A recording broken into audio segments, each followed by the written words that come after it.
ஆச்சி பாதாம் ட்ரிங்க். ஆச்சி பாதாம் ட்ரிங்க் ஒன்னு வாங்கினா ஒன்னு ஃப்ரீ. சிவகங்கை அருகே ஆடு திருட வந்ததாக கூறி அடித்து கொலை செய்யப்பட்ட 2 சகோதரர்களின் உடல்களை வாங்க மறுத்த உறவினர்கள் போலீசாருடன் கடும் வாக்குவாதத்தில் ஈடுபட்டனர்.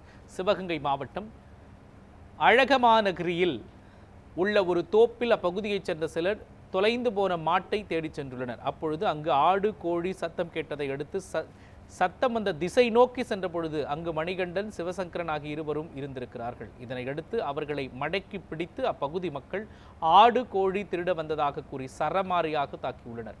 மேலும் காயமடைந்த அவர்களுக்கு மருத்துவமனையில் சிகிச்சை அளிக்கப்பட்டு வந்த நிலையில் சிகிச்சை பலனின்றி அவர்கள் உயிரிழந்தனர். இதுகுறித்து வழக்கு பதிவு செய்த போலீசார் 13 பேரை கைது செய்த நிலையில் சிலரிடம் விசாரணை நடத்தி வருகின்றனர். மேலும் வெளிநாட்டிற்கு தப்பிச் சென்றதாக கூறப்படும் நபர்களையும் கைது செய்ய வேண்டும் என்றும் அவர்களின் உறவினர்கள் போலீசாரிடம் வாக்குவாதம் செய்தனர். கறி விருந்தில் சாப்பிட போனவர்களை போய் ஆடு திருடினதாக கோழி திருட வந்ததாக சொல்லி அடித்து துன்புறுத்தி கொண்டுட்டு மேற்கொண்டு திருட வந்தோம்னு சொல்லி வதந்தியான ஒரு பொய்யை கிளப்பி எங்கள் குடும்பத்தை கேவலப்படுத்தணுன்றது மாதிரி பண்ணியிருக்காங்க. இது கொலைதான். இது ஆடு கோழியெல்லாம் திருட போகலை. செய்யாத தப்புக்கு செஞ்சோம்னு பழி ஏற்றுக்கிட்டு வந்திருக்காங்க. இதுக்கு எங்களுக்கு சரியான நியாயம் வாங்கி கொடுக்கணும்.